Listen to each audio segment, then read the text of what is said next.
ఆమె ప్రాణగాయత్రిగా మనకు సేవ చేయటంలో అమ్మవారు నిమగ్నమై ఉన్నది. కాబట్టి ఆమెకు నిమిషమైనా తీరిక లేదు. అమ్మవారు ఎప్పుడన్నా ఆ! తీరిక ఉందా? మనమే ఏం చేశామంటే, మనం భక్తిలో మనం ఏం చేశామంటేనమ్మా, ఈ టైంలో వెంకటేశ్వర స్వామి గాని, అమ్మవారు గాని పడుకుంటారు. సుప్రభాతం చెప్పి లేపాలి. అంటే ఆమె రాత్రంతా పడుకుందనా? ఇక్కడేమో ఏం చెప్తున్నారు? నిమిషమైనా లేకుండా ఆమె నీలో ఇన్ని పనులు చేస్తున్నప్పుడు ఆమెకు నిద్ర ఎక్కడుంది? జాగ్రత్త, స్వప్న, సుషుప్తియే ఆవిడ. అవునా? ఆమె తుర్యాతీత. వాళ్ళకి నిద్ర, నీడ, ఆకలి, దప్పిక ఇవన్నీ వాళ్ళకుండవు. కానీ మనం అజ్ఞానంలో మనం అంటే అమాయకత్వంలో మనం ఏమిటి? టైంకి టిఫిన్‌లు, అవునా?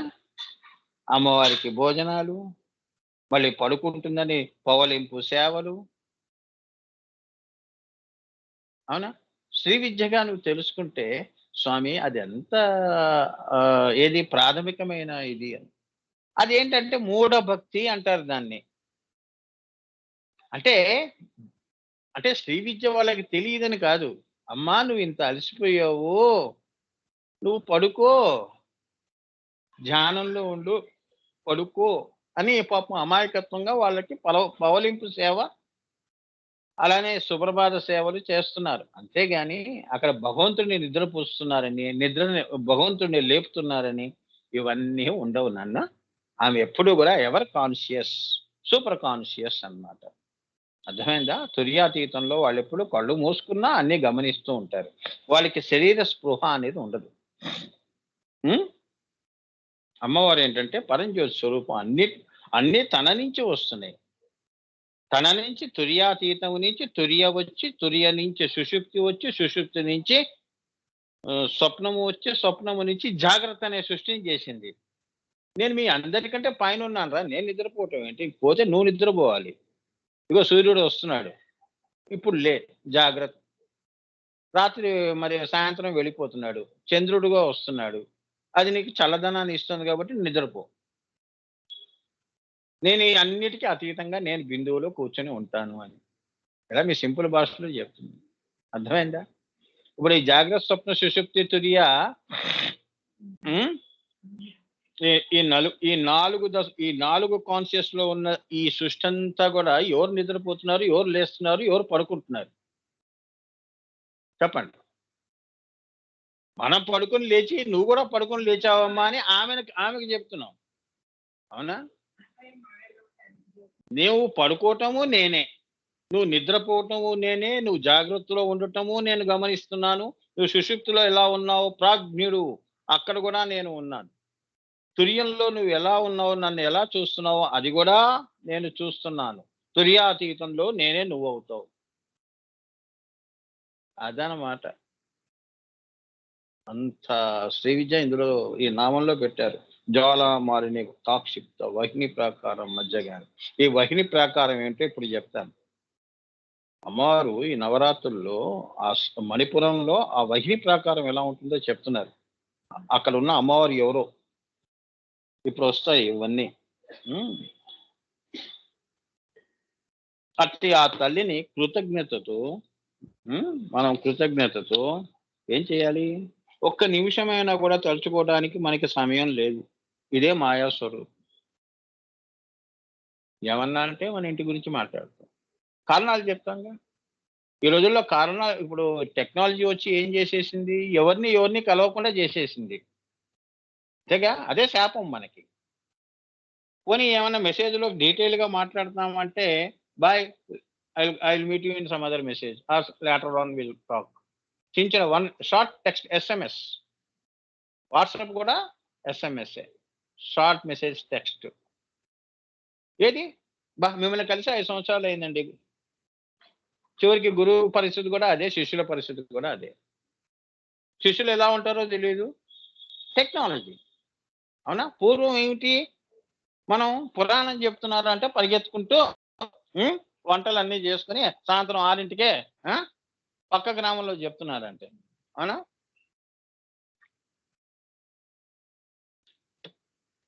అప్పుడు ఆ టెక్నాలజీ లేదు కదా!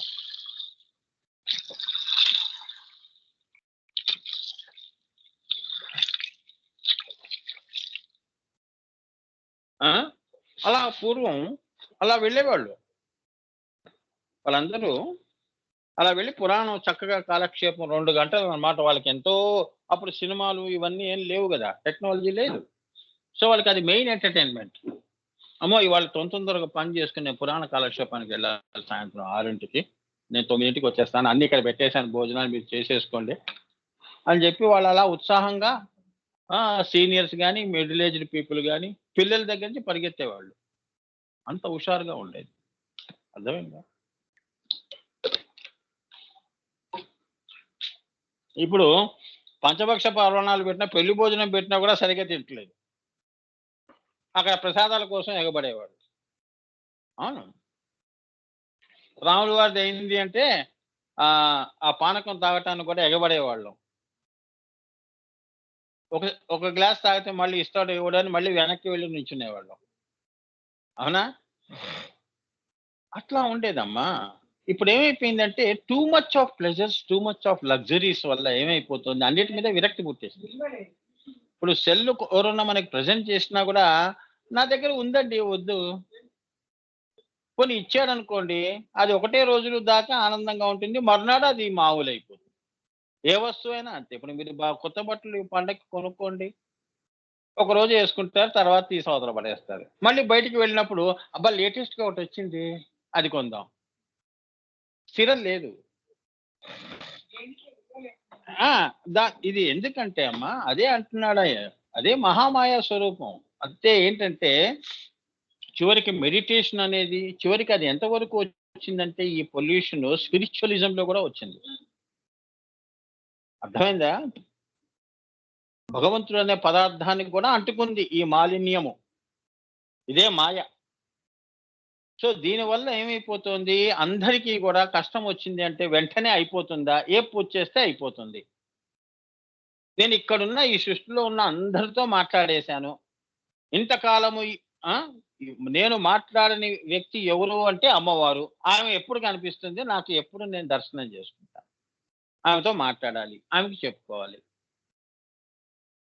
అంటే మాయ ఎంతవరకు వెళ్ళిందో చూడండి.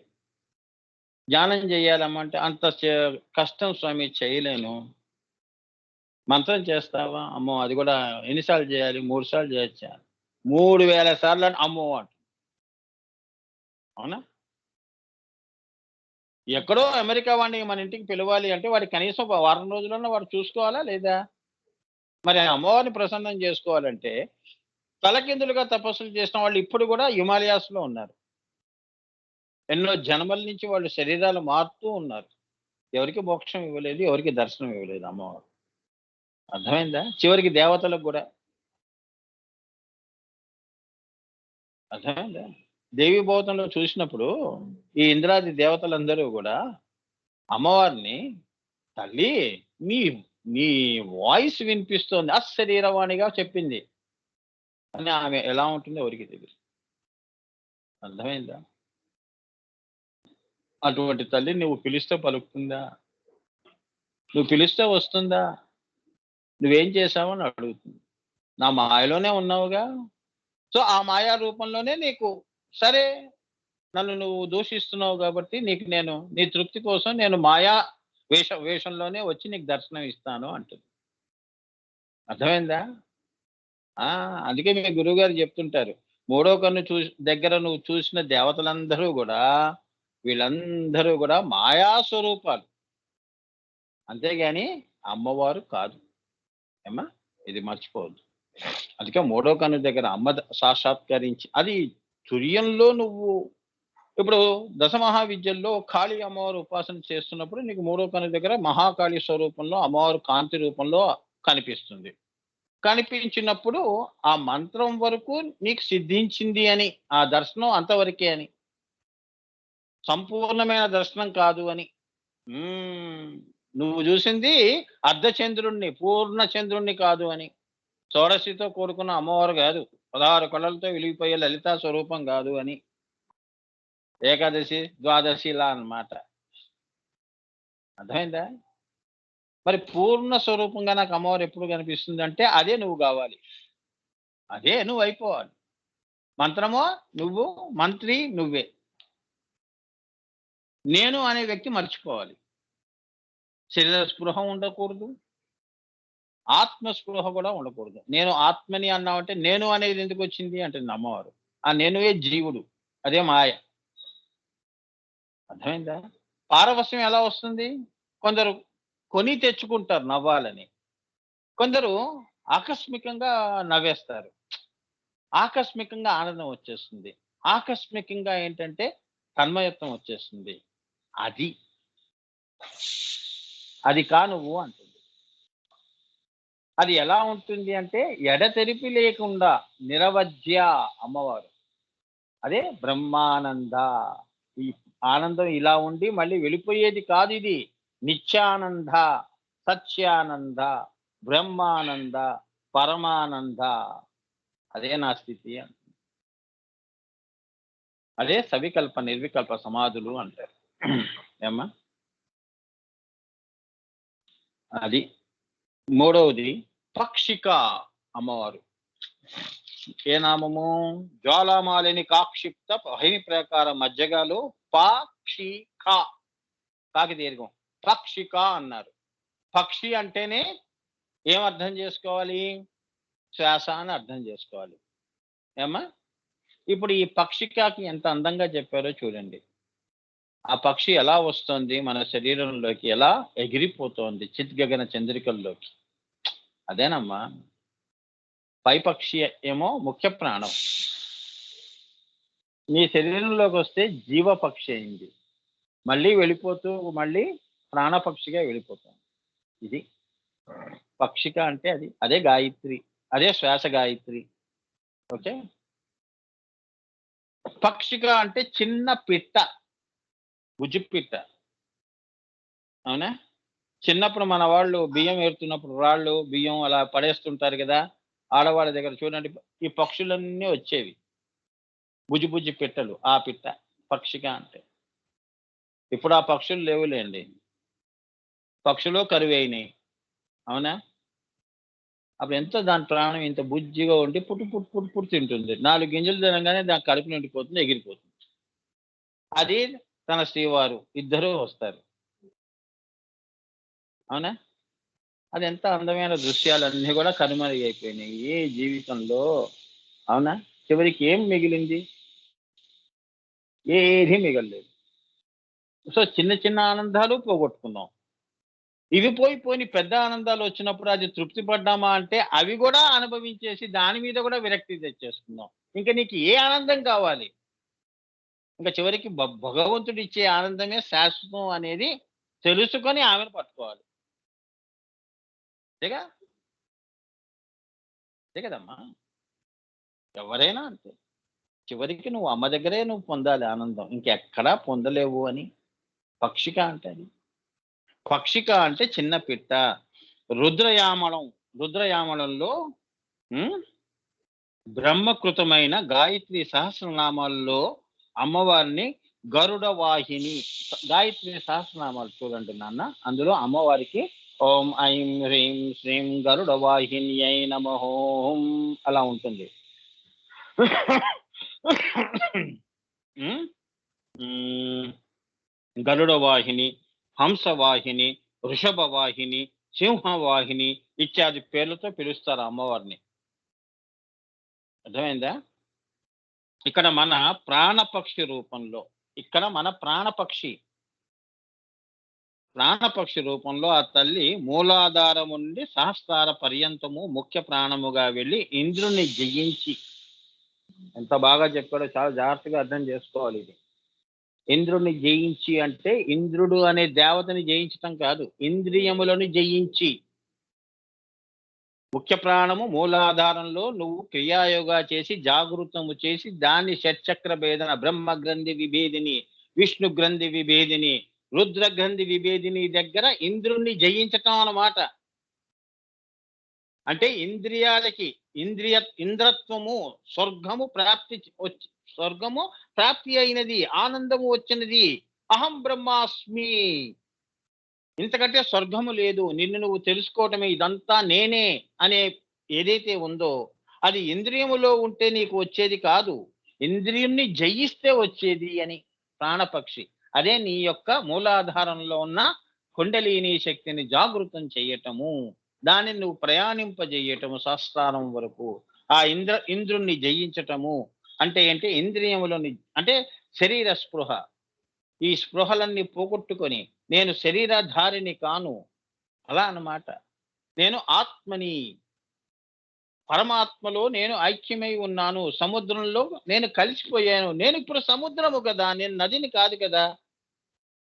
అంతేగా? ఇప్పుడు 4 డబ్బులొచ్చాయనుకో ఏమంటాం? మేము చాలా గొప్పవాళ్ళమండి అంటాం. మరి నిన్న ఏమయ్యావు? డబ్బులు లేవు గదా! అంటే, ఆ! అది అయిపోయింది. అది మేము కాము ఇప్పుడు. అట్లా అన్నమాట. నువ్వు అది అయిపోయావు. అమ్మవారు నీకు అలా ఆ మహావాక్యాన్ని ఇచ్చింది. అహం బ్రహ్మాస్మి ఇప్పుడు చెప్పురా అంటుంది. స్వర్గం ఆనందంగా ఉందా అని. అబ్బా! ఎంత ఆనందం అమ్మా! అదే 'చిద్గగన చంద్రిక' పుస్తకం వస్తోందమ్మా గురువుగారిది. మహాకవి కాళిదాసు రాసింది. అటువంటివి అనుభూతులు చెందాలి నాన్న. ఆనందాలన్నీ పైనున్నాయి. కిందేమున్నాయి? మాయతో కూడుకున్న ఆనందాలివి. క్షణం ఉంటే క్షణంలో వెళ్ళిపోతాయి. బుడగ వంటి బ్రతుకు అది చిటుకులోన చిటుకు. ఏం పెద్ద నువ్వు శాశ్వతమైన ఆనందం పొందుతావు? నీ జీవితమే బుడగలాంటిది. చెప్పమ్మా? ఏం శాశ్వతం పొందుతావమ్మా?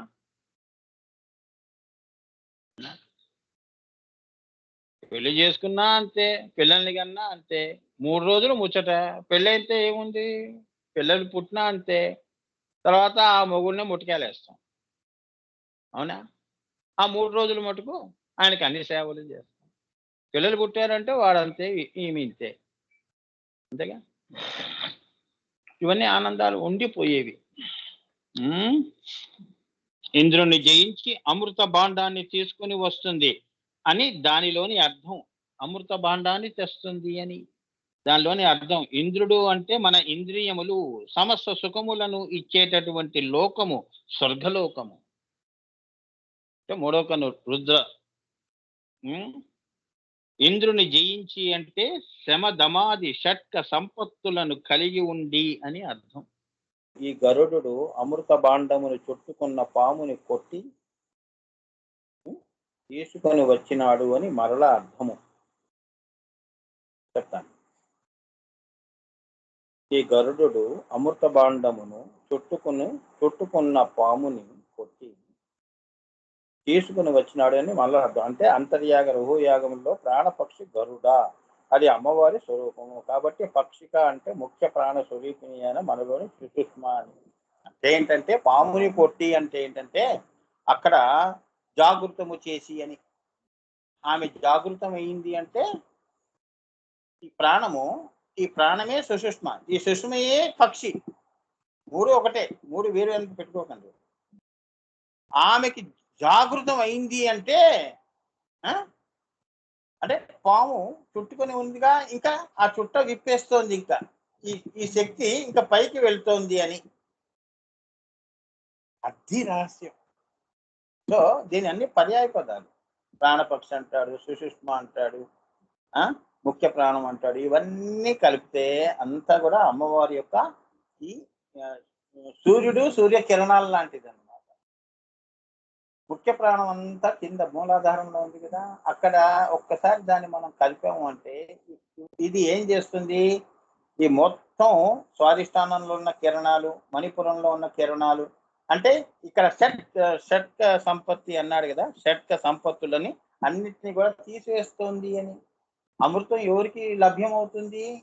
ఇవి పెట్టుకుంటే వాడికి లభ్యం కావు. ఇవి పోగొట్టుకుంటే మూడో కనుక దగ్గర గరుడు. అక్కడ అమృత భాండాన్ని వాడు సంపాదించాడు. సహస్రార కమలం దగ్గరికి వెళితే అమృత వర్షం కదమ్మా! అక్కడ పైకి వెళితే. అక్కడి దాకా వెళ్ళటం. అంటే ఈ యొక్క శమధమాది షట్క సంపత్తులను నువ్వు దాటాలి. ఈ సుషుష్మ దాటటం. బ్రహ్మ గ్రంథి విభేదిని చేయాలి. విష్ణు గ్రంథి విభేదిని, రుద్ర గ్రంథి విభేదిని చేసి మళ్ళీ ఆ 9 చక్రాల్లో నువ్వు దాటి అక్కడ సహస్రార కమలంలో కన్నికలో అయ్యవారిని కలిసినప్పుడు ఆవిడకి పొందిన ఆనందం అంతా ఇంత కాదు. అదే అమృతం. పక్షిక అంటే అది. ప్రాణాన్ని పంపించటం. శరీరాన్ని కాదు. శరీరాన్ని యాత్రలు చేయిస్తాం. అబ్బో! ప్రాణం ఇవన్నీ చేయలేరు స్వామి. కాశీకెళ్తాం. టికెట్ నాతో పాటు శరీరం కూడా వస్తుంది. అవునా? అలా తృప్తి పొందాలి అంతే. అవునా? యోగులు, ధ్యానులు వాళ్ళేంటంటే అందుకే వాళ్ళు ఎక్కడ కూర్చున్నా అక్కడ కూడా నువ్వు ఎక్కడుంటే అక్కడ దర్శనం ఇస్తారు. ఇప్పుడు మీ నాన్నగారు కూడా అంతే. ఒకసారి మేమందరం శ్రీశైలంకి వెళ్ళినప్పుడు రాజస్థాన్ నుంచి ఎవరో వాళ్ళ భక్తులొచ్చినప్పుడు నన్ను "ఒరేయ్! నువ్వు కూడా రారా" అన్నాడు. వస్తానన్నాను. సరే అందరం పెద్ద మెటడోర్ వ్యాన్స్ బుక్ వాళ్ళు తెచ్చారు. చాలా పెద్ద వ్యాన్స్. దారి పొడుగునా వాళ్ళ నార్త్ ఇండియన్స్ ఫుడ్డు. హ్మ్. పూరీలు, గీరీలు, రొట్టెలు, గిట్టెలు అబ్బో! నిండుగా, దండిగా. వెళ్తోంది. మా పెద్ద బండి వెళ్తోంది. అడవిలో మరి 12 అయిపోయింది. అడవిలో మధ్యలో ఆపాల్సొచ్చింది. అప్పుడు ఈ నాన్నగారి శిష్యులు లక్ష్మి గారని ఇంకా చాలా మందున్నారు. ఈ ఆడవాళ్ళు. వీళ్ళందరూ ఆ పేపర్ ప్లేట్లు తీసి అందరికి రొట్టెలు, నార్త్ ఇండియన్ వాళ్ళ ఫుడ్స్ అన్నీ పెట్టి అక్కడ ఆపేసాం అడవిలో. ఆపి తిని మళ్ళీ ముందుకెళ్ళాం. వెళ్ళి అక్కడ ఒక పెద్ద రిసార్ట్, ఒక ఇండిపెండెంట్ బిల్డింగే. నాన్నగారు వాళ్ళ శిష్యులే అంతా మాట్లాడేశారు. నాన్నగారు ఏం అంటే ఆ రాజస్థాన్ వాళ్ళు వచ్చిన వాళ్ళతో మాట్లాడుతున్నాడు. మేమందరం ఉన్నాం గదా! మా మదర్ గాని, నేను గాని ఇంకా చాలా మంది శిష్యులు. రండి మీరు కూడా దర్శనం చేసుకొద్దాం శివుడిని. మీరు వెళ్ళిరండి నేను ఇక్కడ ఉంటానులే వెళ్ళిరండి అన్నారు. అరే జాగ్రత్తగా తీసుకెళ్ళరా అన్నీ నాకే అప్పచెప్తాడాయన. అంతేగా ఆయనకి ముందే తెలుసుగా. నేను తీసుకెళ్తానన్నా. చెప్పి వీళ్ళందరినీ సరే వెళ్ళాము అని. వచ్చిన తర్వాత రమ్మంటే రారు మీరు. ఇప్పుడు ఆ శ్రీ విద్య గురించి వాళ్ళకి చెప్పటం తప్ప. వచ్చానుగా అన్నాడు. ఎవరు? మీ పెద్ద గురువు గారు. మీరెక్కడొచ్చారు? ఏం చూశారు? ఈయన ఈ పరాధ్యానంలో ఇలానే మాట్లాడతారని తీసి పడేసింది. ఆయన 1, 2 గుర్తులు చెప్పంగానే నోరు వెళ్ళబెట్టారు. అర్థమైందమ్మా? వరుస క్రమంలో వెళ్తున్నప్పుడు వీళ్ళు మాట్లాడుకుంటున్నారు. ఆ మాటలు 2, 3 చెప్పాడు. ఇవేనా మీరు మాట్లాడుకుంటోంది శివుడి దగ్గర అని. మా మా మదరు ఇంకా కళ్ళు తెరిచింది. బాబోయ్! ఈయన అన్నీ చెప్పారు. మీ ముందు నేను అక్కడ అభిషేకం చేసి వచ్చి ఇక్కడ కూర్చున్నాను. మీరు ఇంకా వెళ్తున్నారు అన్నాడు. అర్థమైందా? హాస్టల్‌లో అలా జరుగుతుంది. మేము ఇంకా పిచ్చి వెధవల్లా చెమటలు కక్కుకుంటూ ఎండాకాలంలోనే ఎప్పుడో వెళ్ళాం. చొక్కాలు తడిచిపోతూ, ఆడవాళ్ళకి చీరలన్నీ తడిసిపోతూ, ఎండలు విపరీతంగా. వెళ్ళి లైన్‌లో ఆ శివలింగాన్ని తాకటం పెద్ద గగనం. ముట్టుకుంటేనేమో తోసేస్తారు. "ఉండురా ఒక్క నిమిషం ముట్టుకోనిరా నన్ను" అంటే వెంటనే తోసేయడం. మళ్ళీ మేము రూమ్‌కొచ్చినప్పుడు ఆయన ఇవన్నీ చెప్పంగానే ఆశ్చర్యపోయారు. అక్కడ కూర్చున్న వాళ్ళు ఆశ్చర్యపోయారు. మేము వెళ్ళిన వాళ్ళం ఆశ్చర్యపోయాం. దీన్ని బట్టి మనకేం అర్థమైంది? ప్రాణపక్షి అంటే అది. వాళ్ళేమి శరీరంతో దర్శనాలు అవసరం లేదు వాళ్ళకి. ఇక్కడ కూర్చొని అక్కడ వస్తారు. ఆయనది అయిపోయింది. ఆయన వచ్చి ఇక్కడ కూర్చున్నాను నేను. ఇంకా మీరు సగంలోనే ఉన్నారన్నారు. ఆయన అయిపోయింది. అభిషేకం చేసేసాడు. దట్ ఈస్ ద బ్యూటీ అమ్మా. యుగంలో సాధ్యం కానిదంటే ఏముంది? ఇదంతా తుర్యంలో జరుగుతుంది. అదే చెప్తున్నాడు. పక్షిక అంటే అదే. ఇలా ఉంటారు. అర్థమైందా? ఈ స్థితి మీకొచ్చింది అంటే మీరు ఇక్కడ కూర్చున్నవాడు మానస సరోవరంలో వెళ్లి దర్శనం చేసుకొని మళ్ళీ వచ్చి నా శ్రీ విద్య వింటారు. అర్థమైందా? అంటే ఇది సరదాగా వెళ్ళి అనేది కాదు. ఒక అర్థం, పరమార్థం ఉండాలి. గురువులు పిలిచారనుకో అలా వెళ్ళేసి అక్కడ వాళ్ళకి చెప్పింది వినేసి ఇక్కడ ఏం జరుగుతోంది అనేది కూడా వింటుంటారు మీరు. The Yogi with 2 bodies 2 శరీరాలతో. ఇప్పుడు కృష్ణుడు ఉన్నాడు. మీకు తెలియని రహస్యం చెప్తున్నాను. పక్షిక అంటే ఏంటో చూపిస్తున్నాను ఇక్కడ. శ్రీకృష్ణుడు అసలు రూపం గోలోకం నుంచి రాలేదు. అర్థమైందా అమ్మా? ఆయన అంశే కృష్ణుడిగా వచ్చింది శరీరధారిగా. ఆయన మెయిన్ శరీరం అక్కడ ఆపేశాడు. తన అంశాన్ని పంపించాడు. సూర్యుడు పైనే ఉన్నాడు కానీ కిరణాన్ని మన దగ్గరకు పంపించాడు. అర్థమైందా? ఉన్నమాట చెప్తున్నాను. లేదా మనకింత స్థితి ఎలా వస్తుంది? ఇదే నాన్నగారి విషయంలో కూడా జరిగింది. అది మా ఫాదర్ ఇక్కడ ఇది ఆటోబయోగ్రఫీలో లేదు. ఆయన వచ్చారు అంటే ఆయన ఒక కిరణాన్ని పంపించాడు. అసలు ఆనందగన హిమాలయాస్‌లోనే ఉన్నాడు. ఇది రహస్యం. ఆయన ఇంకా ఇక్కడ శరీరంలో వెళ్తూ, వెళ్తూ ఇంత పని చేశాను కదా అని చెప్పి, మళ్ళీ ఆయన అంశని నాలో కొద్దిగా ప్రవేశం చేసి, ఆ అంశ వెళ్ళిపోయి పూర్ణాంశలో కలిసిపోయింది. దీన్నే స్పిరిచ్యువల్ ఎక్స్‌టెన్షన్ అంటారు. అర్థమైందా? దీన్నే వారసత్వము అంటారు. వారసత్వం అంటే మీరనుకునే వారసత్వాలు కావు. ఇప్పుడు ఆది శంకరాచార్యులు వారు ఏం చేశారు? పీఠాధిపతిని చేసేయడం అంటే ఆయన శక్తి కొద్దిగా వాళ్ళలో ప్రవేశపెట్టి వాడినక్కడ కూర్చోబెడతాడు. అంటే నువ్వేం పరిపాలించవు. నువ్వు నామకే వాస్తే ఉంటావు గానీ, నీలోంచి నేను అన్ని పనులు జేస్తాను. నా అంశ జేస్తుందని. అర్థమైందా? మరి ఇంత సర్వ సృష్టిలో అమ్మవారు ఏం జేస్తోంది? మరి నీలో ఉన్న ఆలోచనలు ఆవిడకెలా తెలుస్తున్నాయి? అవునా? ఈ శరీరంలో ఆత్మగా ఉందిగా. మళ్ళీ మనం మాయలో అదే మాయ. అన్నీ చెప్తాం అమ్మవారికి. అమ్మ మర్చిపోవద్దమ్మా. నేను నిన్న చెప్పాను, ఇవాళ చెప్పాను. నేను 16వ తారీఖు చెప్పాను. నా కోరిక తీరాలి. ఇప్పటికి నేను దగ్గర దగ్గర 750, 1000 దాకా ఖర్చు పెట్టాను. కొబ్బరికాయలు కొట్టాను, అగరబత్తులు ఇచ్చాను, జాకెట్ పెట్టాను, ఇది పెట్టాను, చీర పెట్టాను, అది పెట్టాను, ఇది పెట్టాను. ఆ పని మటుకు కావాలి. చూడమ్మా నాకు గనక కోపం వచ్చిందనుకో, అసలు నిన్ను నమ్మను. నువ్వు లేవనుకుంటాను. మళ్ళీ భయపెట్టడం. ఆవిడ భయపెడుతున్నావో తెలీదు, మనం భయపడి చెప్తున్నామో తెలీదు. ఇంత ట్రాన్సాక్షన్స్ అమ్మవారికి ఈ మాయలో ఉన్న జీవులకి జరుగుతూ ఉంటుంది. ఇదంతా అమ్మవారి యొక్క మాయ. ఆవిడ నవ్వుకుంటుంది అంతే. అదే ఆవిడ లీలా విన్యాసం. అవునా? చిన్నపిల్లలు అమాయకంగా మాట్లాడితే మన పెద్దవాళ్ళం ఏం చేస్తాం? నవ్వుకుంటాం. అవునురా! నేను పలానా రాయి మోసాను అంటాడు. ఎంతది? కిలో గూడా ఉండదు. మనకేమనిపిస్తుంది? వాడు ముద్దు ముద్దు మాటలతో అంత పెద్ద బరువు నేను మోసాను అంటే, అవునురా! అంత గొప్ప బరువు మోసావా? అబ్బా! ఆంజనేయ స్వామి అంత బలం ఉందిరా నీకు. నాకు గూడా లేదురా అంత బలం. నీకే ఉందిరా అని మనం గారాబాలకు పోతాం. నిజంగా వాస్తవంలో ఒక కిలో రాయి వారు చిన్న రాయి మోయటం వల్ల అదేం పెద్ద విశేషమా? చాలేవోయ్ పెద్ద మోసావు. ఇంత చిన్న రాయి మోసి అది మోసా అని పెద్ద చెప్తున్నావు ముద్దు ముద్దు మాటలతో. అని తిట్టిపోస్తే అమ్మవారు అలా మాట్లాడదుగా. నవ్వుకుంటుంది. తన బిడ్డల యొక్క అమాయకత్వాన్ని నవ్వుకుంటుంది. అదే చెప్తూ ఉంటుంది శ్రీవారికి, ఈశ్వరుడికి. పోనీలేనండి నేనే వాడికి బోధన, శిక్షణ ఇచ్చి, తల్లిగా దగ్గరుండి మీ దాకా చేరుస్తానులెండి. మీకెందుకు టెన్షను అంటుంది. చూడు వాడిని సృష్టి చేసావు ఇలా ఉన్నారు ఎదవలు కలియుగంలో అని ఆయనకి చిరాకేస్తుందిగా. చేస్తే మీకెందుకు ఆ అవస్థ నేను పడతాను కదా! మీరు కూర్చోండి కళ్ళు మూసుకొని. నేను వాళ్ళందరి అమాయకత్వాన్ని తొలగించి, శిక్షణ ఇచ్చి, బోధన చేసి వీళ్ళందరినీ మహాయోగుల్ని చేస్తాను నేను. మీ దగ్గరికి రప్పిస్తాను. అప్పుడే వీళ్ళకి కైలాస ప్రాప్తి ఇద్దురు గానండి. ఇప్పుడేం వెంటనే ఇవ్వమని నేనేం కోరట్లేదు. అంతవరకు రావద్దని చెప్పు వీళ్ళ ఎదవల్ని వీళ్ళందరిని అని చెప్పి మనందరిని దూరం పెడతాడు. అంటే మాయలో పెడతాడని. అంటే ఇవన్నీ ఎందుకు చెప్తున్నానంటేనన్న, మనం చేసే మాయలో ఇవన్నీ ఆలోచనలు ఇలా ఉంటాయి. ఇది అవాస్తవము అని తెలుసుకున్నప్పుడు ధ్యానం సీరియస్‌గా మనం కూర్చుంటాం. ఏమ్మా? లేదు అంటే చిన్న పిల్లల యొక్క ముద్దు మాటలు గాని, ఈ మాయను మనం పెంచి పోషిస్తాము.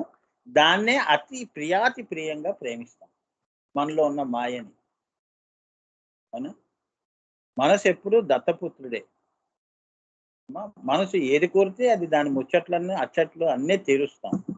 కానీ ఆత్మ కోరుకుంది అంటే దాని మాట పట్టించుకోం. అర్థమైందా? అదెప్పుడు కోరదు. ఏమ్మా? తన వైపు దృష్టి మరలిస్తే ఈ దత్తపుత్రుడు ఉండడు. అర్థమైందా? మాయ ఉండదు అని. అదే ఆత్మనిష్ట, ఆత్మ నిగ్రహం అంటే అదనమాట. అది తెచ్చేదే, ఆ స్థితిలోకి మనని తీసుకెళ్ళేదే ఈ పక్షిక. అదే ఈ నామము యొక్క గొప్పతనం. తన మాయని తొలగించి నిన్ను పైకి చిద్గగనంలోకి తీసుకెళ్ళేది. ఆ సహస్రార కుండలిని శక్తి ఏదైతే ఉందో దాన్ని పైదాకా ప్రస్థానం చేసి ఇంద్రుడిని జయించి ఇంద్రత్వాన్ని పొంది ఆ శాస్త్రారంలో అమృత భాండాన్ని తెచ్చుకోవటం. ఆ అది తాగిన వాడు తమసోమ జ్యోతిర్గమయ మృత్యోర్మ అమృతంగమయ. వాడి జీవితం అది అని. అలా నేను పిల్లలకి చేస్తానండి. ఉండండి, కలియుగం వెధవలు వినరు. ఇప్పుడు వాడికే విరక్తి పుడుతుందిలేండి. చేయనీయండి. ఉంటే ఉన్నాడు మాయలో అంటుంది అమ్మవారు. అందరూ యోగులైపోతే సృష్టికి అర్థం ఏముంది? అది కూడా అంటుంది మళ్ళీ. మరి మీరు పిల్లల్ని కోరుకున్నారుగా, సృష్టి కోరుకున్నప్పుడు అలానే ఉంటారు వాళ్ళు. నెమ్మదిగా ఎదుగుతారు. పుట్టంగానే అందరూ అన్నా హజారేను, మహాయోగులును, సాయిబాబాల్లా పుట్టేస్తారా? అవునా? కమండలాలతో పుట్టేస్తున్నారా? ఇంకా పుడితే సృష్టికి అర్థమేముంది? వాళ్ళ అమాయకత్వం. నా మాయా స్వరూపమే వారి యొక్క రూపం. సో, నా మాయను నేను చూసి నేనే ఆనందిస్తున్నాను. అదే నా లీలా వినోదము అని. దట్ ఈస్ ద బ్యూటీ అమ్మ. అమ్మవారిది. ఇక్కడ ఎంత ఆనందిస్తుందో తన మాయలో. అందుకే మాయని మాయతోనే మాయపుచ్చాలి. అర్థమైందా? తర్వాత అమ్మవారి దగ్గరికి వెళ్ళాలి. అవునురా, నువ్వు నా మాయని జయించావు. అంటే ఇంద్రత్వాన్ని జయించావు. పక్షిక అహం బ్రహ్మాస్మి. అహమేవ బ్రహ్మ. అయమాత్మ బ్రహ్మ. సర్వం కలివిదం బ్రహ్మ అని మాలోకి వచ్చాయి నాయన. అది. అంటే పిల్లలు ఎదిగిపోయారు అని. ఎగిరిపోయిన ఇప్పుడు ఎదిగిపోయిన పిల్లలు, సెటిల్ అయిపోయిన పిల్లల గురించి ఎందుకు చింతన? వాళ్ళు అమ్మవారిలోనే ఐక్యమైపోతారు అని. సో, అంతర్యాగ రఘు యాగముల్లో ప్రాణపక్షి గరుడ అవుతుంది.